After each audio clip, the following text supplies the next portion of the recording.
एक भजन के साथ शुरुआत करेंगे क्योंकि संगीत है।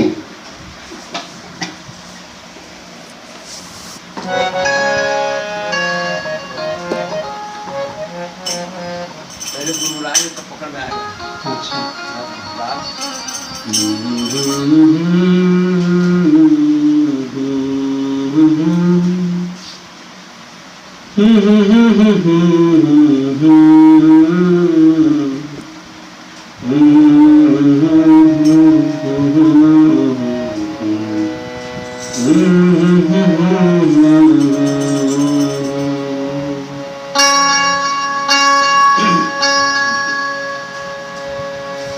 गुरु बड़ा है गोविंद से,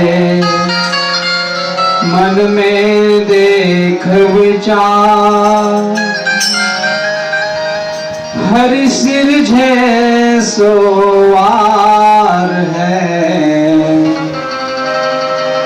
गुरु सिरझे सो पार। बोलिए सद्गुरुदेव की जय। हम पंछी एक डाल के रह नहीं पाएंगे, कोई यहाँ पे कोई वहाँ पे, जाने कहाँ जाए।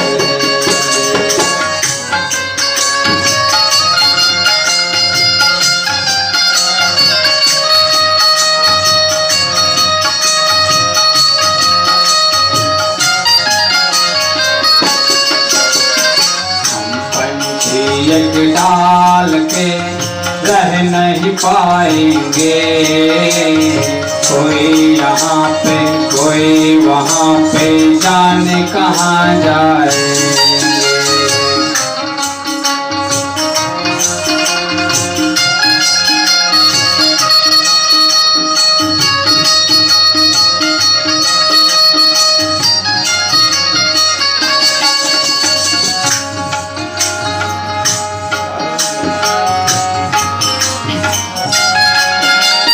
चार दिनों की ये चांदनी फिर अंधेरी रात, आपस में हम प्रेम करें ना करें किसी पर बात।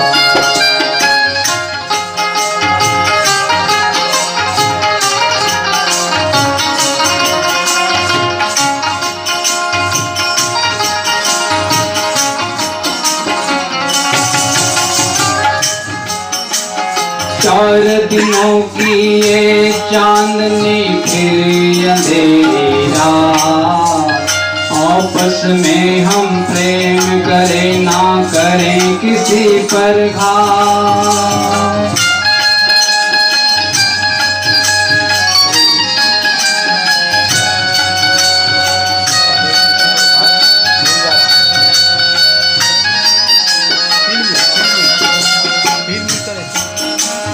पैर भाव को भूल कर हिलमिल, पैर भाव को भूल कर हिलमिल जाएंगे, एक डाल के रह नहीं पाएंगे, कोई यहाँ पे कोई वहाँ पे, जाने कहाँ जाए।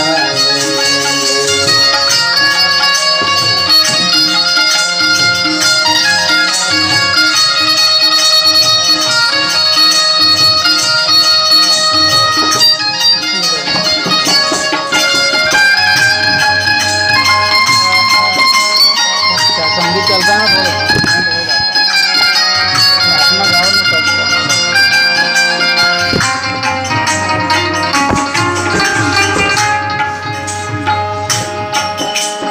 पाए हैं अनमोल रतन धन व्यर्थ इनको खोए,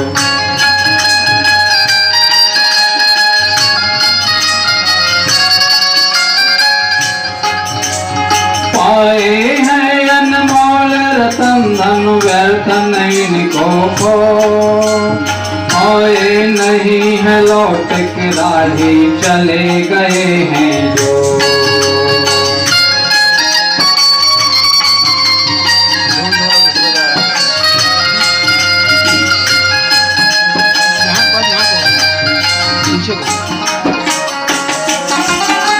बिछुड़ गए तो सारे जीवन, बिछुड़ गए तो सारे जीवन मिल नहीं पाएंगे।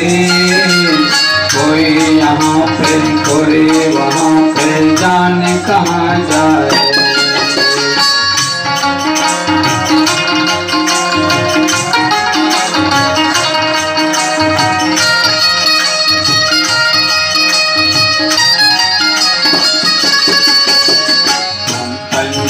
एक डाल पे रह नहीं पाएंगे। कोई यहाँ पे कोई वहाँ पे, जाने कहाँ जाए।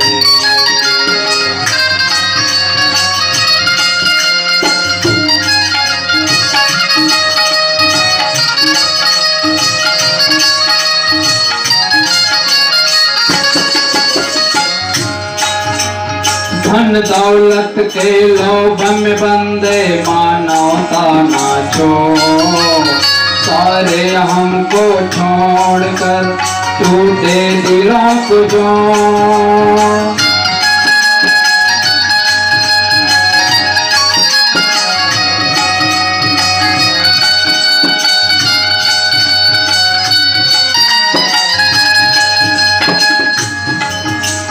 धन दौलत के लोभ में बंदे मानवता न छो। सारे हमको छोड़कर टूटे दिलों को जो।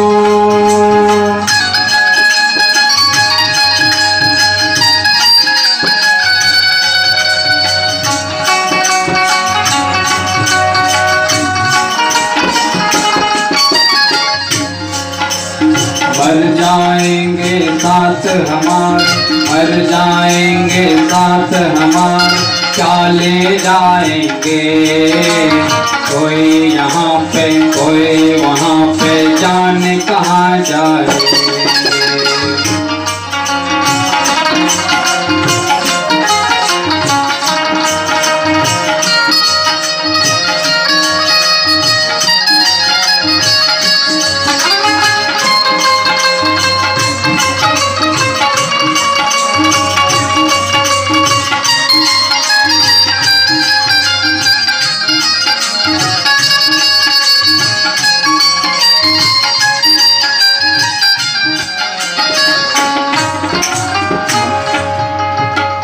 पंछी एक डाल के रह नहीं पाएंगे।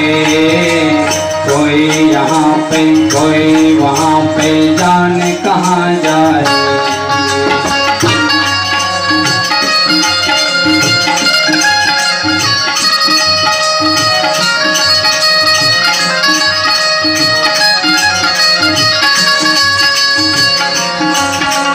हम पंछी एक डाल के रह नहीं पाएंगे।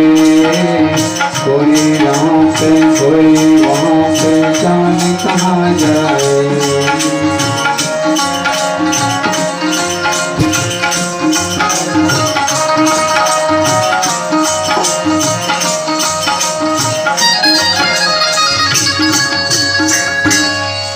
बोलिए सद्गुरुदेव की जय।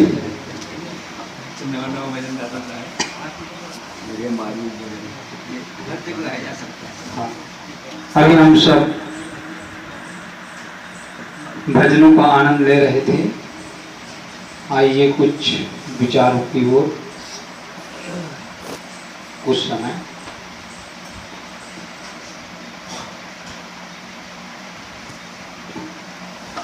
धर्म के दो पार्ट हैं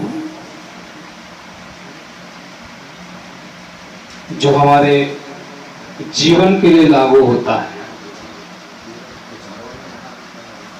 धर्म को दो पार्टों में बांटा गया है। पहला है आचार पक्ष, दूसरा है दर्शन पक्ष। इन दो पार्टों में हमारा संपूर्ण जीवन आ जाता है। आचार पक्ष जो हम सब जीते हैं, जिसमें हमारे व्यवहारिक जो क्रियाकलाप है इसके अंतर्गत आ जाता है। दूसरा पक्ष है दर्शन पक्ष। दर्शन का मतलब है, दर्शन का मतलब होता है देखने की प्रक्रिया।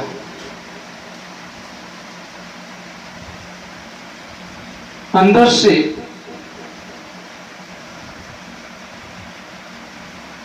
भीतर की ओर देखने की जो प्रक्रिया है, जो हमारी दृष्टि जाती है भीतर की ओर, उसको हम दर्शन पक्ष कहते हैं। तो इन दो पार्टों में धर्म को बांटा गया है। आइए इस पर कुछ विचार। पहला है आचार पक्ष। आचार पक्ष दुनिया के जितने भी मत मतांतर के लोग हैं, आचार पक्ष सबका एक है। चाहे वह राधा स्वामी हो, चाहे गायत्री वाले हो, चाहे हिंदू हो, मुसलमान हो, चाहे कबीरपंथी हो, चाहे जैन हो, बौद्ध हो, संपूर्ण जगत के मनुष्य मात्र के लिए आचार पक्ष सबका एक है। उसमें कोई भिन्नता नहीं, कोई मत, कोई भेद नहीं है। सारे मत पंथ के लोग जब प्रवचन करते हैं या आम भाषा में जब बोलते हैं तब क्या कहते हैं? भैया चोरी ना करो, हिंसा ना करो, व्यभिचार ना करो, दुराचार ना करो, यही तो बताते हैं। और इसमें कोई अंतर है क्या? सभी मत मतांतर के लोग यही बात करते हैं, क्योंकि हमारे जीवन में इनकी आवश्यकता है। ये आचार पक्ष है, आचार पक्ष के अंतर्गत आता है। कोई बोलता है, कोई मत मतांतर के लोग कि भैया तुम चोरी करो। गायत्री वाले कहते हैं क्या कि चोरी करना, हिंसा करना, मांस खाना? कोई मत मतांतर के द्वारा आज तक सुने हैं? किसी के द्वारा। सबका मत एक है। इसमें सभी जितने मत मतांतर के लोग हैं, सभी का मत लगभग एक है। तो ये हमारा आचार पक्ष है। आदमी क्या कहते हैं? आदमी कहते हैं कि हमारे मत और उनके मत में कोई अंतर नहीं है, यही कहते हैं ना। लेकिन जमीन और आसमान का अंतर है। वो जो बोला जा रहा है आचार पक्ष की बात है, वो जिसमें आदमी कहता है कि हमारे और आप में कोई अंतर नहीं है। जितने मत मतांतर के लोग हैं वो यही कहते हैं कि चोरी ना करो, हिंसा ना करो, विचार ना करो, सत्य बोलो, मधुर बोलो, प्रियकर बोलो। ये सारे मत मतांतर के लोग कह रहे हैं, लेकिन ये क्या है? एक आचार पक्ष है। इसमें सबका मत एक है। सभी लोग यही बताते हैं। क्यों? क्योंकि ये जो बात है ये हमारे जीवन के लिए लागू होता है। लेकिन दूसरा जो पक्ष है वह पक्ष क्या है? दर्शन पक्ष। दर्शन पक्ष में भिन्नता है।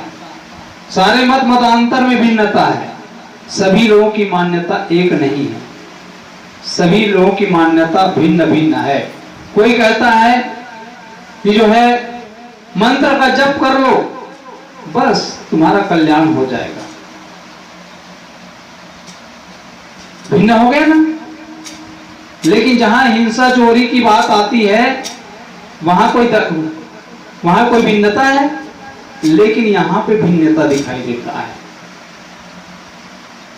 दर्शन पक्ष में कोई मंत्र के आधार पर अपने संस्था को चला रहा है, तो कोई नाम जप के आधार पर, कोई कहता है कि हम जो है हम लोग द्वैतवादी हैं, दूसरा कहता है नहीं नहीं वो अच्छा नहीं है, हम अद्वैतवादी हैं, भिन्नता ही की नहीं आई। फिर कोई कहता है हम द्वैताद्वैत वाले हैं, एक कहता है कि हम विशिष्ट द्वैत वाले हैं। भिन्नता हो गई कि नहीं हो गई? मत में भिन्नता हो गई, दर्शन पक्ष में भिन्नता आई। तो सारे जो मत के लोग हैं, दर्शन पक्ष में अनेकता है और यह सदैव रहेगा। जब से हम जानते हैं सबसे सो है ही, और पहले से ही भिन्नता मौजूद है, लेकिन जो आचार पक्ष है उसमें कोई भिन्नता नहीं, उसमें सबका मत एक है।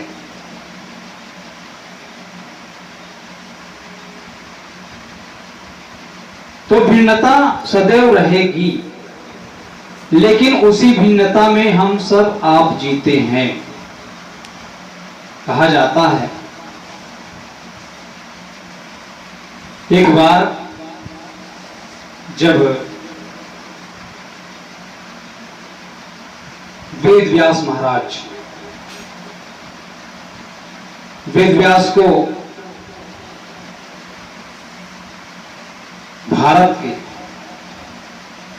भारत के उनको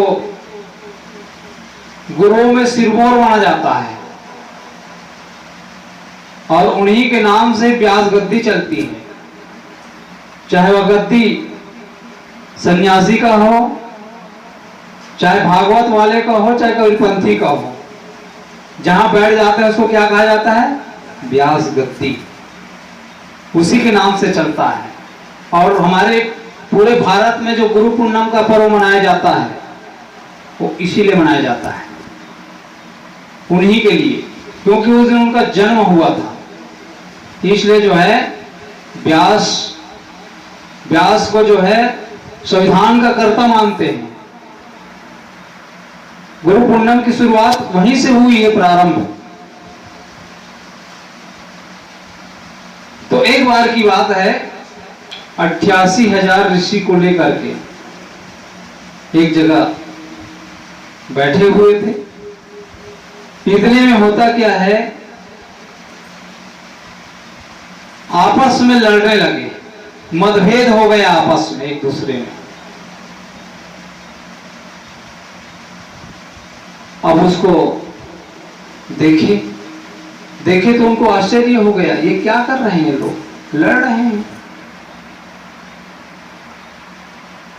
समझाए कि देखो आप लोग ऐसा ना करो, देखो संसार में जो मतांतर है उसमें तो भेद रहेगा ही।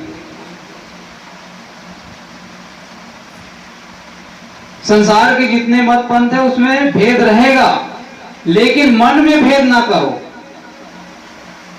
मत में भले भेद हो जाए, लेकिन मन में भेद नहीं होना चाहिए। और भेद तो उसी का है ना।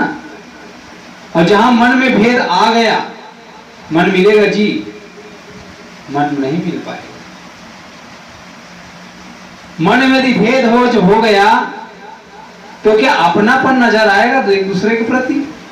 एक दूसरे में प्रेम होगा? एक दूसरे में प्रेम नहीं जच सकता है। इसलिए मत में भले भेद हो जाए, देखिए आप अपने घर में, अपने परिवार में रहते हैं, हम अपने घर परिवार में रहते हैं, तो मान लो 5 लोग हैं, तो 5 लोगों में एक मत है क्या? एक मत नहीं है, अलग अलग मत है सबका। तो मत में भेद रहेगा ही, यह निश्चित है। मन में भेद नहीं होना चाहिए। एक ही परिवार है, एक ही परिवार में कोई जो है गायत्री वाले को मानता है, कोई कबीर वाले को मानता है। अब दिल से मानेगा, उसको आप रोक पाओगे क्या? नहीं रोक पाओगे। लेकिन मन में भेद नहीं होना चाहिए। मन भेद सबसे बड़ा भेद है, मत भेद कोई भेद नहीं है। ये तो संसार का नियम है, यह चलता रहेगा। आप स्वयं चाहते हैं, जैसे एक उदाहरण देकर आपको समझाऊं, आप जब फूल की बात करते हैं, हार बनाते हैं। यदि एक छोटा बच्चा है आपके पास, उनको आप कहिए कि बेटा एक ही प्रकार के फूल से गूंथा हुआ एक माला बनाइए, और एक फूल से 10 फूल से गूंथा हुआ एक माला बनाइए, अलग अलग। और एक छोटा सा लड़का है, उनसे आप पूछिए कि बेटा ये बताइए, बेटा आपको सबसे अच्छा कौन सा लग रहा है, उसमें से आप चॉइस कीजिए। तो क्या चॉइस करेगा वो? एक रंग का कि अनेक रंग का? बताइए। एक रंग का नहीं, अनेक रंग वाले को पकड़ेगा वो, जो 10 रंग से बना हुआ है ना, उसको पकड़ेगा, ये खूबसूरत है कहता है वो। एक रंग के वाला को पसंद नहीं करता है। उसी प्रकार से संसार का जो मत है वह भिन्न भिन्न रहेगा, ये सदैव है और सदा रहने वाला है। आप स्वयं नहीं चाहते हैं, जो कपड़ा आप पहनते हैं, क्या जीवन भर आप एक ही कलर के कपड़ा पहनते हैं? क्या एक ही कलर के कपड़ा आप पसंद नहीं करते? अनेक रंगों का कलर का कपड़ा आप पसंद करते हैं, एक कलर का कहां पसंद करते हैं? अनेक कलर का, अनेक कलर का जो कपड़ा होता है वो आदमी को पसंद आता है, देखने में भी अच्छा लगता है ना, शोभायमान। भोजन भी आप करते हैं तो क्या एक ही प्रकार के करते हैं? क्या यदि पालन साहब को कह दिया जाए कि आपको केवल जीवन भर खीर मिलेगा, तो आप खीर में रह पाओगे? उब जाएंगे, उसके प्रति आपको घृणा हो जाएगी। जब हम हमारे लिए सब कुछ एक प्रकार का अनेक प्रकार का चाहते हैं, तो दुनिया कैसे एक हो जाएगी? एक मत हो जाएगा क्या? नहीं हो सकता। ये संसार की जो शोभा है वह अनेक रंगों से है, एक रंग से नहीं है। उसी प्रकार से हमारा जो मत है वह भी एक नहीं हो सकता। हमारे जो मन है, मन एक हो सकता है, मिलान एक हो सकता है। जैसे भी संगीत में हम बैठे हुए ना, संगीत में ये अलग बजे, वो अलग बजे, ढोलक अलग बजे, तो क्या संगीत पैदा हो जाएगा? नहीं हो सकता। जब बेंजो एक बजता है, हारमोनिया एक बजता है, तबला एक बजता है, तब जो एक संगीत का रूप लेता है। उसी प्रकार से हम आपका जीवन है, हम आपका जीवन संगीत में तभी बन सकता है जब हमारा मन एक होगा। परिवार में आपस में एक दूसरे का भाव, एक दूसरे का प्रति भाव पैदा होगा।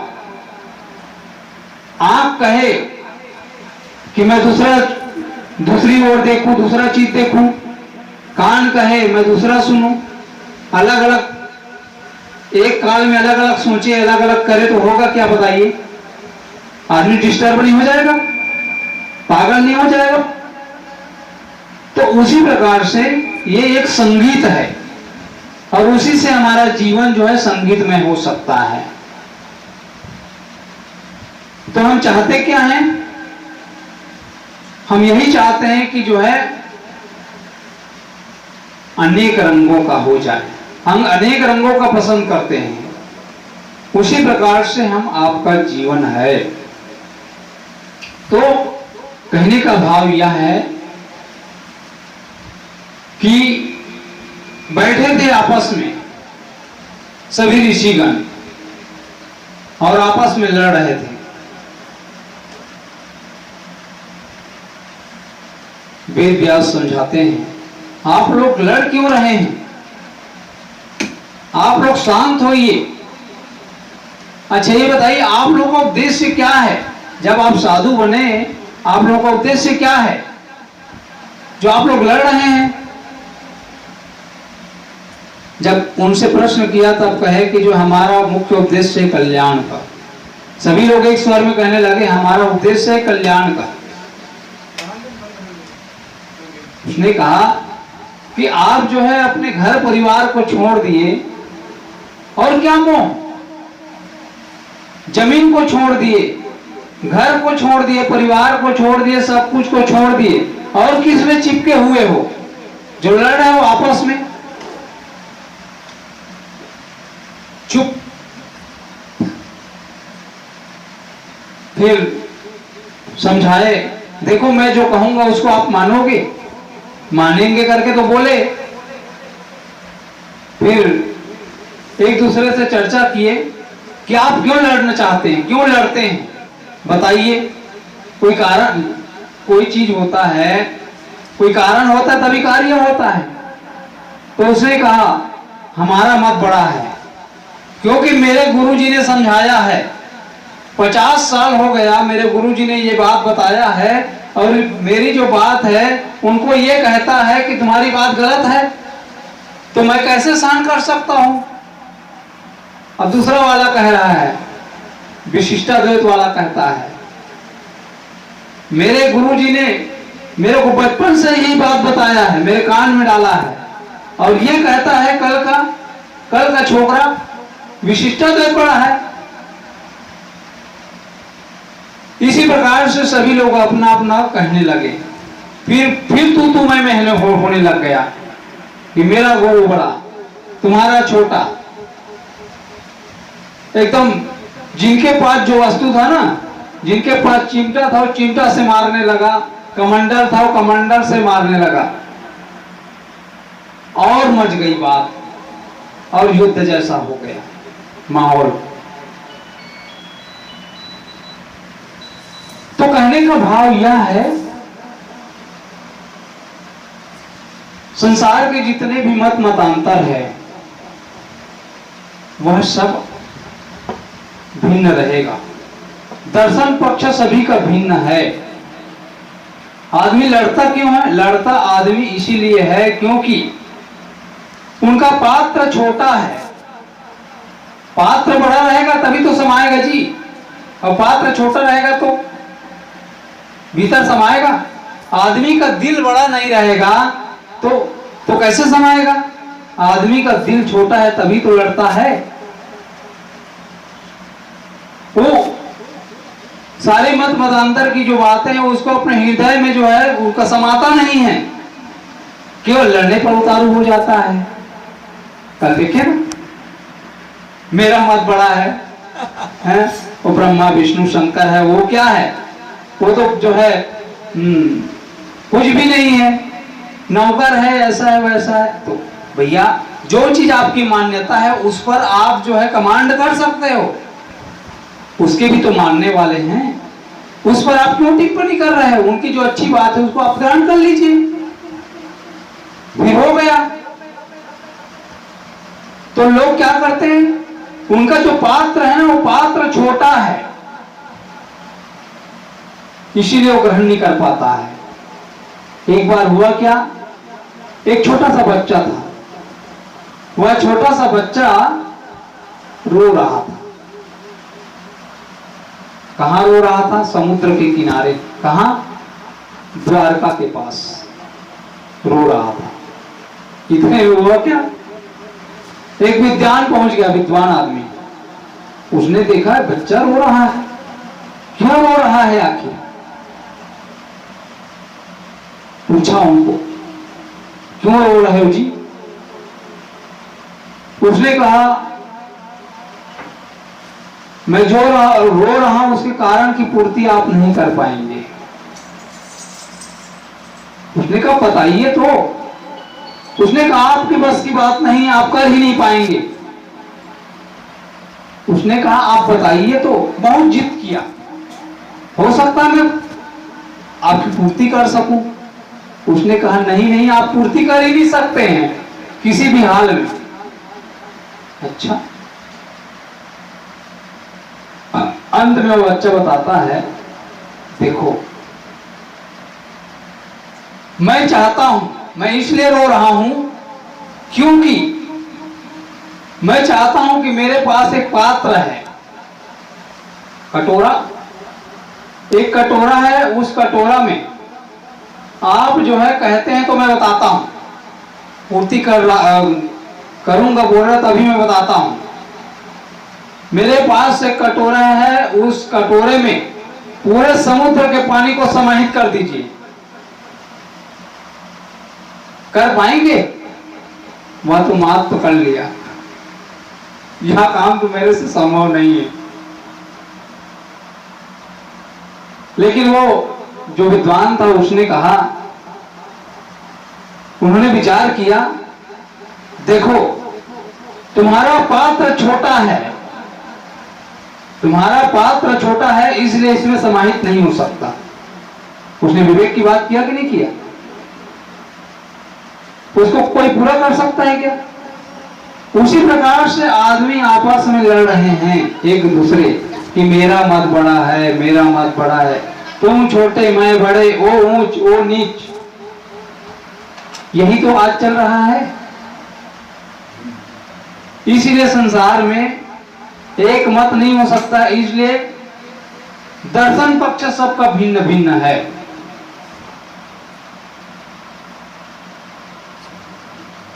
तो कहने का भाव यह है कि हमारा जो आचार पक्ष है, आचार पक्ष पूरे सभी संतों का एक है। सभी कहते हैं कि जो हमें अच्छा जीवन जीना चाहिए, हम चोरी ना करें, किसी के साथ राग द्वेष ना करें, हिंसा ना करें, व्यभिचार ना करें, अच्छा जीवन जिए। ये सारे मत पंथ के, सारे मत मतांतरों का कहना है। लेकिन जो दर्शन पक्ष है उसमें सबका भिन्न भिन्न है। लेकिन हमारा जो मन है, मन में भेद नहीं होना चाहिए, मन का भेद ही असली है।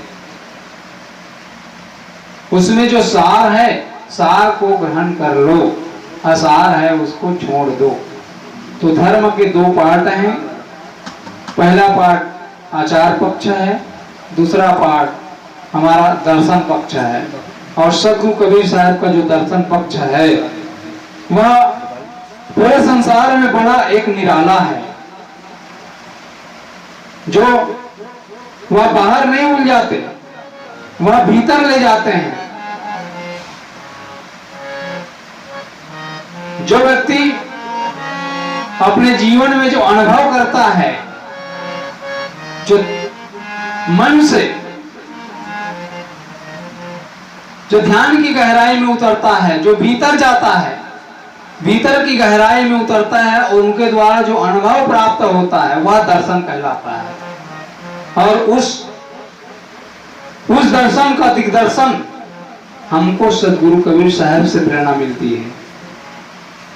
और जब तक भीतर नहीं जाएगा तब तक उस परमात्मा से हमारी मुलाकात नहीं हो सकती है।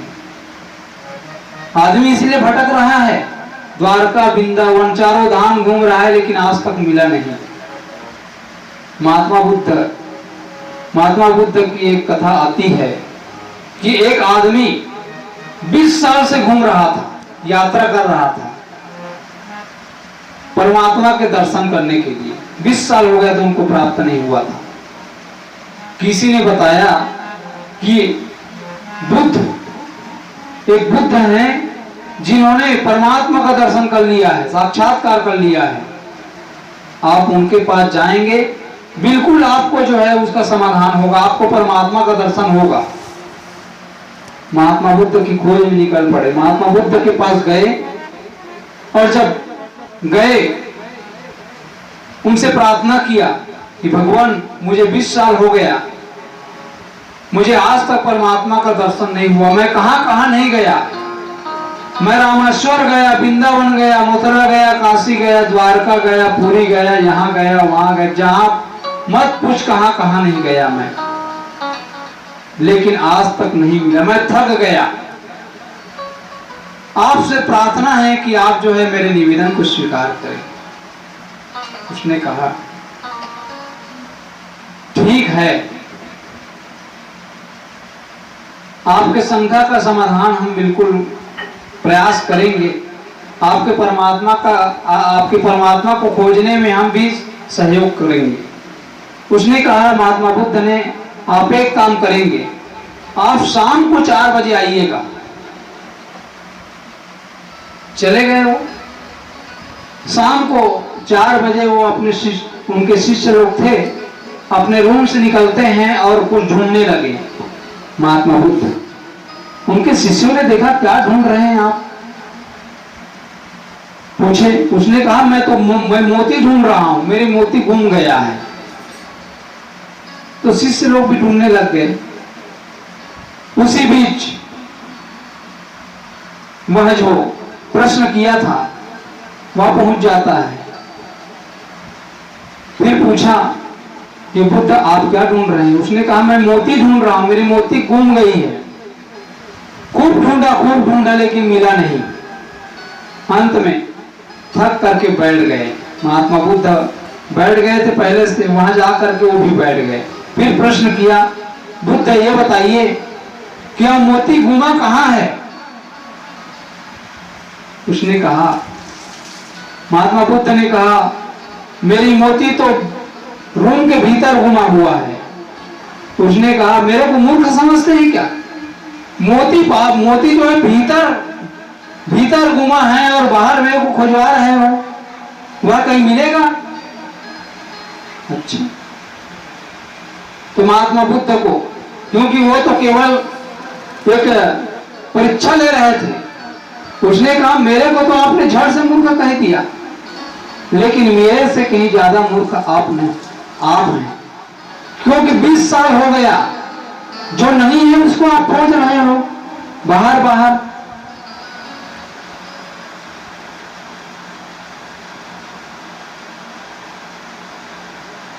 ये बताइए, आपका परमात्मा गुमा कहाँ है? आपका परमात्मा यदि बता देंगे कि यहां पर गुमा है, तो मैं उसको आपको बता दूंगा। उसने कहा, यह तो मैं नहीं बता सकता कहां गुमा है, और खोज रहे हो तुम जो है वृंदावन, मथुरावन, फलाना जगह, तो मिलेगा कहां? मेरे को तो आपने झट से मूर्ख कह दिया। तो महात्मा बुद्ध ने कहा, वहां बाहर नहीं मिलेगा, तुम बाहर खोज रहे हो, कभी भीतर गए हो? कभी भीतर प्रवेश किए? जब तक भीतर प्रवेश नहीं करोगे, परमात्मा का दर्शन नहीं हो सकता है। तो परमात्मा कहीं बाहर नहीं है। जब भीतर की गहराई में जाते हैं, तब जो है जो अनुभव प्राप्त होता है, वह कबीर साहब का दर्शन है। उस दर्शन को जो समझ जाता है, जो पढ़ लेता है, वही जो है धर्म के वो रहस्य को समझ सकता है, और उन्हीं का जीवन प्रेममय हो सकता है, उन्हीं का जीवन जो है भक्तिमय हो सकता है, ज्ञानमय हो सकता है। वही व्यक्ति जीवन में आत्म साक्षात्कार कर सकता है। तो धर्म के 2 रूप हैं, पहला है आचार पक्ष, दूसरा है दर्शन पक्ष। तो इन 2 बिंदुओं पर मैंने कुछ विचार किया। इन्हीं वाणियों के साथ में अपना विराम देता है। बोलिए सद्गुरुदेव की जय।